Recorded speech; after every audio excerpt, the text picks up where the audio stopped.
Fala pessoal, tudo bem com vocês? Acredite, há coisas boas na derrota do Grêmio para o Flamengo. O que o time precisa fazer a partir de agora? De cabeça fria, a gente precisa avançar e levantar a cabeça. Chega mais, eu sou o Chico Garcia, inscreva-se no canal e vamos juntos!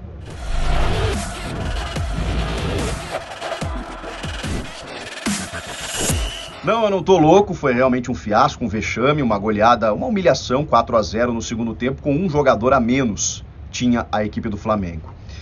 Mas a gente precisa entender o que aconteceu nesse jogo. Esse jogo ele teve circunstâncias muito específicas. Não foi apenas a distância ou a diferença técnica entre Flamengo e Grêmio. Teve a atuação dos jogadores e dos treinadores, teve o contexto do jogo, teve a expulsão do Isla, tudo isso aconteceu. Eu fiz a minha live ontem aqui no canal, mas preferi gravar esse vídeo também especificamente para tentar entender de que forma o Grêmio pode aproveitar essa derrota. Porque o futebol é assim, você toma uma pancada na quarta, mas você já tem um compromisso no sábado, importantíssimo por outra competição, e é preciso reagir dentro de uma competição em que o Grêmio necessita sair de onde está, mas que vem em franca recuperação. Então, como você separar o que aconteceu na quarta-feira do que está acontecendo com o Grêmio no Campeonato Brasileiro? É preciso, é necessário, é premente. E o técnico Luiz Felipe Scolari sabe muito fazer esse tipo de coisa. Eu não vou aqui passar pano para o Felipão. O Felipão tem os seus problemas, tem os seus defeitos, cometeu muitos erros na noite, ele assumiu a responsabilidade por eles. Isso o isenta de culpa? Não, não o isenta. Mas a gente precisa entender quais são os defeitos e as virtudes do Felipão. E do que o Grêmio mais precisa nesse momento. O Grêmio precisa muito das suas virtudes. E outro técnico talvez não tivesse as virtudes que tem o Felipão para tirar o Grêmio da situação em que o Grêmio está. De novo, não estou passando pano para o Felipão. Ele errou feio, talvez não fosse o melhor técnico para uma equipe que almeja coisas maiores, só que a gente precisa trabalhar com a realidade, gente.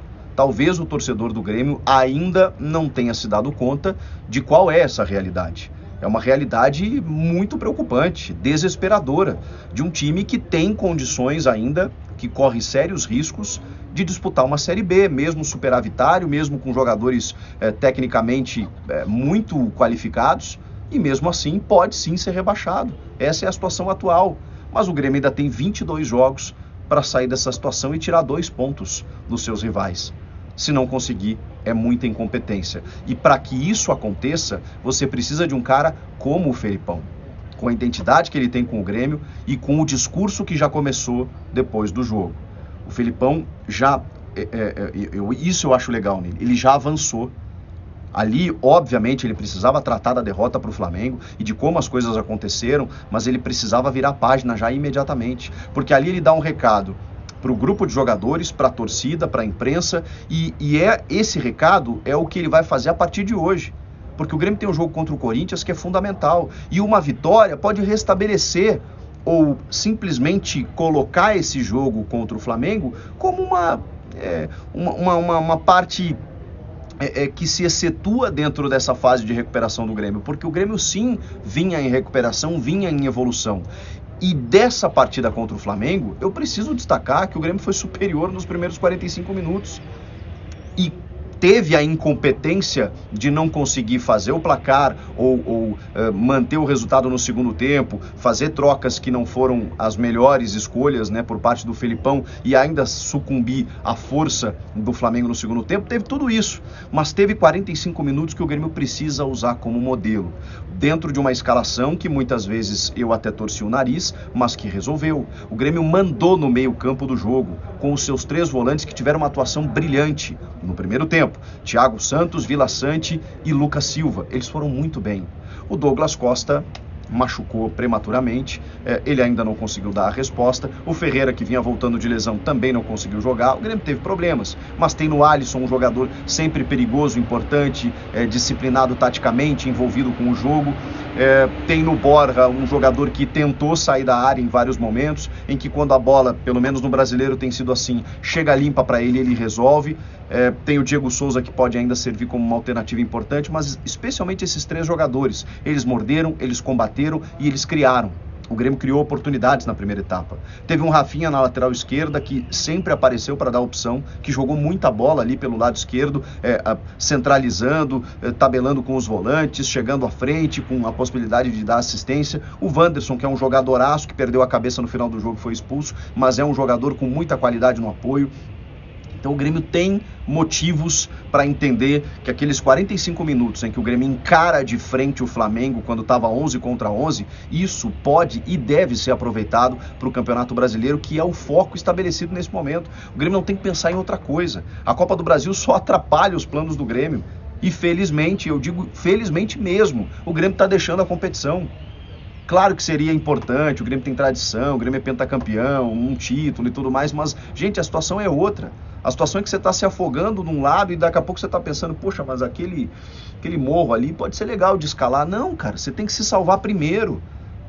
Se o Grêmio não tivesse nessa situação, tivesse no meio de tabela, 10º colocado, 11º, sei lá, ok, seria outra situação, não é o caso. Ainda mais depois de um 4-0, em que é praticamente impossível você reverter. Então, assim, o Grêmio resolveu um problema ontem. Eu posso estar sendo muito otimista e não estou aqui tapando o sol com a peneira e nem desconversando sobre os reais problemas, muitíssimo pelo contrário. Eu estou olhando para uma situação que é muito mais preocupante e muito mais importante, que é a permanência do Grêmio na primeira divisão. Vocês estão se dando conta do que seria trágico um terceiro descenso, um terceiro rebaixamento para a história do Grêmio? Com perda de receitas, depois de 2 anos pandêmicos, você disputar uma Série B, quando você teria justamente a possibilidade de se recuperar financeiramente, e aí você disputa uma segunda divisão, isso seria terrível para um clube que se organizou financeiramente nos últimos anos. O Grêmio tem sérios problemas de reformulação do seu elenco, de reconstrução nos últimos anos. O Kahneman não fez um bom jogo, o Kahneman realmente tem deixado a desejar. O Jeromel também já não é mais o mesmo jogador e essa transição é difícil de ser feita, porque são 2 ídolos que conquistaram muitos títulos nos últimos anos.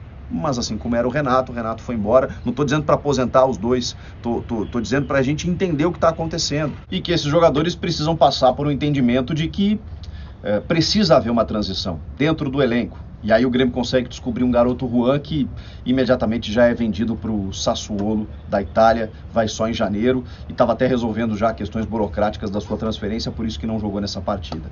Enfim, tem vários problemas que o Grêmio precisa resolver, mas eu hoje quero tirar coisas positivas desses 45 minutos em que o Grêmio encarou o Flamengo de igual para igual e de algumas possibilidades que o Grêmio ainda tem dentro do seu elenco para salvar aquilo que é mais importante, que é a permanência do time na Série A.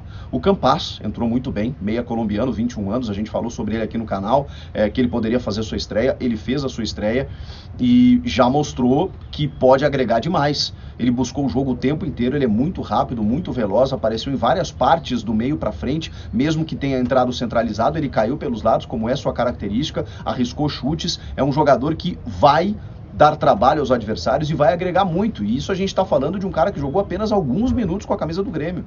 Dentro de uma adaptação que vai acontecer nos próximos jogos, eu acho que ele vai agregar muita qualidade. O Vila Sante, que eu cobrei e exigi, né, uma resposta imediata desde a sua estreia, apesar dos bons números que ele já tinha tido no jogo anterior, ontem me rendi, um jogador que chegou em pouco tempo, ele já se adaptou, já encarou também de igual para igual a responsabilidade de estar ali no meio do campo, fez alguns desarmes, e juntamente do Lucas Silva e do Thiago Santos fez um bom jogo. O Grêmio tem bons valores. O Felipão mexeu mal? Mexeu, porque ele entendeu que o seu adversário com um jogador a menos, o Grêmio precisava ir para cima. O Grêmio precisava, ainda mais depois que ele toma um gol logo no começo do segundo tempo. Então ele pensa, bom, vou buscar um empate e a vitória, eles estão com um a menos, só que ele escolheu mal e ele reconheceu isso quando ele abre o meio-campo para colocar atacantes, né? Ele tira justamente aquele setor que estava sendo preponderante no jogo, como o Thiago Santos e o Lucas Silva, para colocar mais jogadores de frente. Obviamente que isso você acaba cedendo espaço ao Flamengo. E o Renato foi brilhante.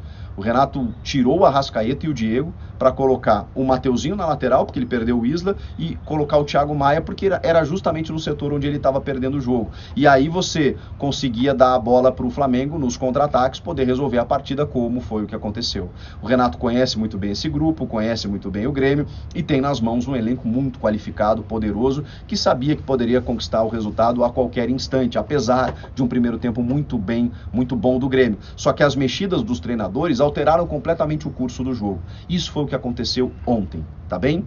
Se alguém queria explicações do que aconteceu, tá muito claro, muito simples o que aconteceu. Foram erros, equívocos cometidos pelo treinador do Grêmio e acertos do técnico do Flamengo. Agora, o Grêmio precisa pegar tudo isso, aprender essas lições, entender o que tem de bom, levantar a cabeça, porque assim, gente, a situação, ela é crítica.